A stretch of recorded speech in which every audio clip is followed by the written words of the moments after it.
नमस्कार। नीति आयोग की governing council में मैं आप सभी का स्वागत करता हूं। देश की प्रगति का आधार है कि केंद्र और राज्य साथ मिलकर के कार्य और निश्चित दिशा में आगे बढ़े। कोऑपरेटिव फेडरलिज्म को और अधिक सार्थक बनाना और यही नहीं, हमें प्रयत्नपूर्वक कॉम्पिटिटिव कोऑपरेटिव फेडरलिज्म को न सिर्फ राज्यों के बीच डिस्ट्रिक्ट तक ले जाना है, ताकि विकास की स्पर्धा निरंतर चलती रहे, विकास ये प्राइम एजेंडा बना रहे, देश को नई ऊंचाई पर ले जाने की स्पर्धा कैसे बढ़े, ये मंथन करने के लिए पहले भी कई बार हमने चर्चा की है। आज भी स्वाभाविक है कि इस समिट में उस पर बल दिया जाएगा। हमने कोरोना कालखंड में देखा है कि कैसे अब राज्य और केंद्र सरकार ने मिलकर काम किया, देश सफल हुआ और दुनिया में भी भारत की एक अच्छी छवि निर्माण हुई। साथियों, आज जब देश अपनी आजादी के 75 वर्ष पूरे करने जा रहा है, तब इस गवर्निंग काउंसिल की बैठक और महत्वपूर्ण हो गई है। मैं राज्यों से भी आग्रह करूंगा कि आजादी के 75 वर्ष के लिए अपने अपने राज्यों में समाज के सभी लोगों को जोड़ करके समितियों का निर्माण हो, जिलों में भी समितियों का निर्माण हो। अब से कुछ देर पहले इस बैठक के लिए बिंदुओं का एक सरसरा उल्लेख आपके सामने हुआ है। इन एजेंडा पॉइंट्स का चयन देश की सर्वोच्च प्राथमिकताओं को ध्यान में रखते हुए किया गया है। इन एजेंडा पॉइंट्स पर राज्यों से सुझाव लेने के लिए, राज्यों को तैयारी का पर्याप्त समय देने के लिए एक नया प्रयोग शुरू किया गया कि इस बार नीति आयोग के साथ राज्यों के सभी प्रमुख अधिकारियों के साथ एक अच्छा सा वर्कशॉप भी हुआ इसके पूर्व, और उस चर्चा में जो पॉइंट आए उनको भी इसमें जोड़ने के लिए हमने प्रयास किया है और इसके कारण काफी सुधार और एक प्रकार से राज्यों की अपेक्षाओं को ध्यान में रखते हुए एजेंडा बना है। इस प्रक्रिया से गुजरने की वजह से इस बार गवर्निंग काउंसिल के एजेंडा पॉइंट बहुत स्पेसिफिक है और हमारी चर्चा को और सारगर्भित बनाएंगे। साथियों, पिछले कुछ सालों में हमने देखा है कि हमारे देश के गरीबों को एम्पावर करने की दिशा में बैंक खाते खुलने से, टीकाकरण बढ़ने से, स्वास्थ्य सुविधा बढ़ने से, मुफ्त बिजली कनेक्शन मिलने से, मुफ्त गैस कनेक्शन, मुफ्त शौचालय निर्माण की योजनाओं, उनके जीवन में, खास करके गरीबों के जीवन में एक अभूतपूर्व बदलाव नजर आ रहा है। देश में अभी हर गरीब को पक्की छत देने का अभियान भी तेज गति से चल रहा है। कुछ राज्य बहुत अच्छा परफॉर्म कर रहे हैं, कुछ राज्यों को अपनी गति बढ़ाने की आवश्यकता भी है। 2014 के बाद से देखें तो गांवों और शहरों को मिलाकर 2 करोड़ 40 लाख से ज्यादा घरों का निर्माण पूरा किया गया है। आपको मालूम है, देश के 6 शहरों में आधुनिक टेक्नोलॉजी से घरें बनाकर एक अभियान चल रहा है। एक आध महीने के भीतर भीतर नई टेक्नोलॉजी से तेजी से अच्छी क्वालिटी के मजबूत मकान बनाने की दिशा में देश के 6 शहरों में नए मॉडल तैयार होंगे। वो भी इस काम के लिए हर राज्य को ये उपयोगी होने वाला है। उसी प्रकार से पानी की कमी और प्रदूषित पानी से होने वाली बीमारी लोगों के विकास में बाधा न बने, कुपोषण की समस्याओं को वो बढ़ाए नहीं, इस दिशा में भी मिशन मोड में काम हो रहा है।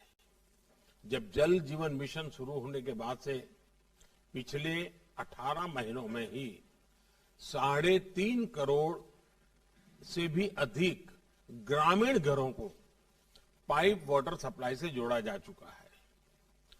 गांवों में इंटरनेट कनेक्टिविटी के लिए भारत नेट स्कीम एक बड़े बदलाव का माध्यम बन रही है। ऐसी सारी योजनाओं में जब केंद्र और राज्य सरकारें मिलकर काम करेगी तो काम की गति भी बढ़ेगी और अंतिम व्यक्ति तक उसका लाभ पहुंचना भी सुनिश्चित हो जाएगा। साथियों, इस वर्ष के बजट पर जिस तरह का एक पॉजिटिव रिस्पांस आया है, चारों तरफ से एक नई आशा का वातावरण पैदा हुआ है, उसने जता दिया है कि मूड ऑफ द नेशन क्या है। देश मन बना चुका है, देश तेजी से आगे बढ़ना चाहता है, देश अब समय नहीं गंवाना चाहता है और कुल मिलाकर के देश के मन को बनाने में देश का युवा मन बहुत बड़ी भूमिका अदा कर रहा है और तभी ये बदलावों के प्रति एक नया आकर्षण पैदा हुआ है। हमें भी ये देख कैसे देश का प्राइवेट सेक्टर देश की इस विकास यात्रा में और ज्यादा उत्साह से आगे आ रहा है। सरकार के नाते हमें इस उत्साह का, प्राइवेट सेक्टर की ऊर्जा का सम्मान भी करना है और उसे आत्मनिर्भर भारत में उतना ही अवसर भी देना है। आत्मनिर्भर भारत एक ऐसे नए भारत की तरफ कदम है जहां हर व्यक्ति, हर संस्था, हर उद्यम को अपनी पूरी क्षमताओं से आगे बढ़ने का अवसर मिले। साथियों, आत्मनिर्भर भारत अभियान एक ऐसे भारत का निर्माण का मार्ग है जो न केवल अपनी आवश्यकताओं के लिए बल्कि विश्व के लिए भी उत्पादन करे और ये उत्पादन विश्व श्रेष्ठता की कसौटी पर भी खरा उतरे। और इसलिए मैं हमेशा कहता हूं, zero defect zero effect. Bharat जैसा युवा देश, उसकी आकांक्षाओं को ध्यान में रखते हुए हमें आधुनिक इंफ्रास्ट्रक्चर का निर्माण करना होगा, इनोवेशन को बढ़ावा देना होगा, टेक्नोलॉजी का ज्यादा से ज्यादा प्रयोग करना होगा, शिक्षा कौशल के बेहतर अवसर उन्हें देने होंगे। साथियों, हमें अपने बिजनेस को, एमएसएमईज को, स्टार्टअप्स को और मजबूत करने की जरूरत है। हमारे हर राज्य की अपनी एक खूबी है, हर राज्य के हर जिले के पास अपना हुनर है, अपनी खासियत है, कई प्रकार के पोटेंशियल्स हम बारीकी से देखें तो नजर आते हैं। सरकार द्वारा देश को ये सैकड़ों जिलों के प्रोडक्ट्स को शॉर्टलिस्ट करके उनके वैल्यूएडिशन के लिए, मार्केटिंग और एक्सपोर्ट के लिए उन्हें प्रमोट किया जा रहा है। इससे राज्यों के बीच एक स्वस्थ स्पर्धा अभी प्रारंभ हुई है, लेकिन आगे बढ़ाना है। कौन राज्य सबसे ज्यादा एक्सपोर्ट करता है, अधिक से अधिक प्रकार की चीजें एक्सपोर्ट करता है, अधिकतम देशों में एक्सपोर्ट करता है, अधिक से अधिक मूल्य की चीजें एक्सपोर्ट करता है, और फिर जिलों में भी ये स्पर्धा कैसे बने और हम एक्सपोर्ट पर विशेष बल हर राज्य, हर जिला कैसे दें। हमें इस प्रयोग को जिलों और ब्लॉक्स के बीच भी लेकर जाना है। हमें राज्यों के संसाधनों का पूरा इस्तेमाल करना होगा। राज्यों से होने वाला एक्सपोर्ट हमें आग्रहपूर्वक, और इसका हिसाब किताब हर महीना लेना चाहिए, और उसको बढ़ाना चाहिए। पॉलिसी फ्रेमवर्क और केंद्र एवं राज्यों के बीच बेहतर तालमेल भी बहुत जरूरी है। अब जैसे हमारे यहां कोस्टल स्टेट है, मत्स्य उद्योग को, ब्लू इकोनॉमी को और मछली को विदेशों में एक्सपोर्ट करने के लिए असीमित अवसर है। हमारे कोस्टल स्टेट उसके लिए क्यों न स्पेशल इनिशिएटिव ले। देखिए, इकोनॉमी को बहुत बड़ा बल मिल सकता है, हमारे फिशरमैन को बहुत बड़ा बल मिल सकता है। मैं चाहूंगा कि आप इस बात से परिचित हैं कि केंद्र सरकार ने विभिन्न सेक्टर्स के लिए एक पीएलआई स्कीम शुरू की है। ये देश में मैन्युफैक्चरिंग बढ़ाने का बेहतरीन अवसर है। राज्यों को भी इस स्कीम का पूरा लाभ लेते हुए अपने यहां ज्यादा से ज्यादा निवेश आकर्षित करना चाहिए। कॉरपोरेट टैक्स की दरें कम करने का लाभ भी राज्यों ने बढ़ चढ़ करके उठाना चाहिए। आपने ऐसी कंपनियों का संपर्क करना चाहिए कि दुनिया में इतना कम टैक्स रेट जब किया गया है तो उसका फायदा आपके राज्य को मिलना चाहिए। साथियों, इस बार के बजट में इंफ्रास्ट्रक्चर के लिए दिए गए फंड की भी काफी चर्चा हो रही है। इंफ्रास्ट्रक्चर पर होने वाला ये खर्च देश की अर्थव्यवस्था को कई स्तर पर आगे बढ़ाने का काम करेगा, रोजगार के भी बहुत अवसर पैदा करेगा। एक मल्टीपल इफेक्ट होती है इसकी। नेशनल इंफ्रास्ट्रक्चर पाइपलाइन में राज्यों का हिस्सा 40% से इसलिए 40% है और इसलिए जरूरी है कि राज्य और केंद्र मिलकर अपने बजट को सिंक्रोनाइज करे, प्लानिंग करे और प्राथमिकताओं को तय करे। अब भारत सरकार ने अपना बजट पहले की तुलना में 1 महीना प्रीपोन किया है। राज्यों के बजट और केंद्र के बजट में बीच में 3-4 सप्ताह मिल जाते हैं, तो केंद्र के बजट के लाइट में राज्यों का बजट बनता है, तो दोनों मिलकर के एक दिशा में आगे बढ़ते हैं। और मैं चाहूंगा कि इस दिशा में भी राज्यों के बजट चर्चा करते होंगे। जिन राज्यों का बजट अभी आने वाला है वो इस काम को और प्राथमिकता पर कर सकते हैं। केंद्रीय बजट के साथ ही राज्यों का बजट भी विकास को गति देने में, राज्यों को आत्मनिर्भर बनाने में उतना ही अहम है। साथियों, 15वें वित्त आयोग में लोकल बॉडीज के आर्थिक संसाधनों में बड़ा इजाफा होने जा रहा है। स्थानीय स्तर पर गवर्नेंस में सुधार लोगों का लिए क्वालिटी ऑफ लाइफ और उनके आत्मविश्वास का आधार बनती है। इन सुधारों से में टेक्नोलॉजी के साथ साथ जन भागीदारी भी बहुत आवश्यक है। मैं समझता हूं कि पंचायत राज व्यवस्था तथा नगर निकायों के निर्वाचित प्रतिनिधियों को इस कन्वर्जेंस तथा आउटकम्स के लिए जिम्मेदार बनाने का भी समय आ गया है। स्थानीय स्तर पर बदलाव के लिए जिले, राज्य और केंद्र एक साथ मिलकर काम करते हैं तो परिणाम कितने सकारात्मक आते हैं, इसके लिए आकांक्षी जिलों का उदाहरण हमारे सामने है। एस्पिरेशनल डिस्ट्रिक्ट का जो प्रयोग रहा है वो अच्छे परिणाम दे रहा है, लेकिन पिछले कुछ दिनों में कोरोना के कारण जो गति आनी चाहिए तो नहीं आई, लेकिन अब फिर से उस पर हम बल दे सकते हैं। साथियों, कृषि अपार क्षमताओं से भरी है, लेकिन फिर भी कुछ सच्चाइयां हमें स्वीकार करनी होगी।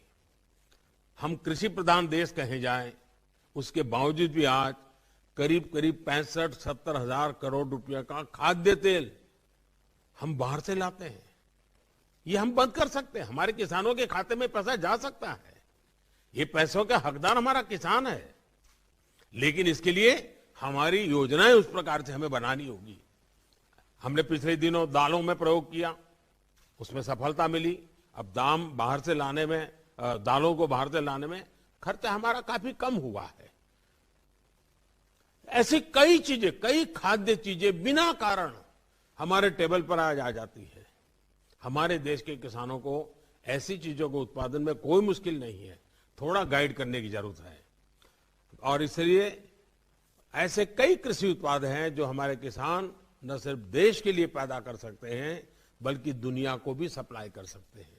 इसके लिए जरूरी है कि सभी राज्य अपनी एग्रो क्लाइमेटिक रीजनल प्लानिंग उसकी स्ट्रेटेजी बनाएं, उसके हिसाब से किसान को मदद करें। साथियों, बीते वर्षों में कृषि से लेकर पशुपालन और मत्स्य पालन तक एक होलिस्टिक अप्रोच अपनाई गई है। इसका परिणाम है कि कोरोना के दौर में भी देश में कृषि निर्यात में काफी बढ़ोतरी हुई है, लेकिन हमारा पोटेंशियल इससे अनेक गुना ज्यादा है।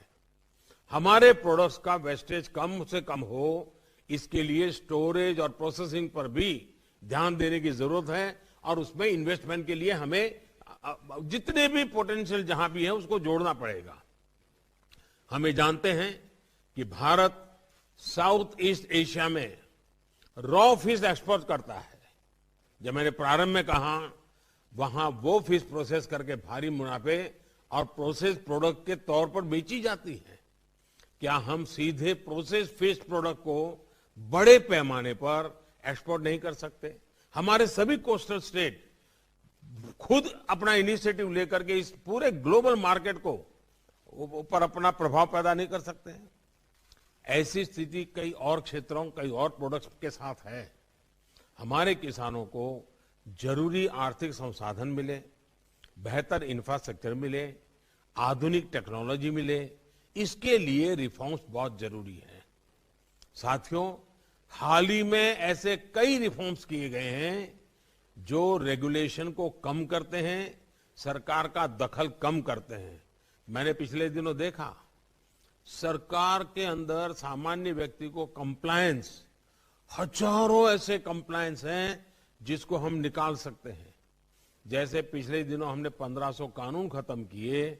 मैं राज्यों से आग्रह करूंगा, आप एक छोटी टीम बिठाइए, बिना कारण, अब जब टेक्नोलॉजी है तो बार बार चीजें मांगने की जरूरत नहीं है लोगों से।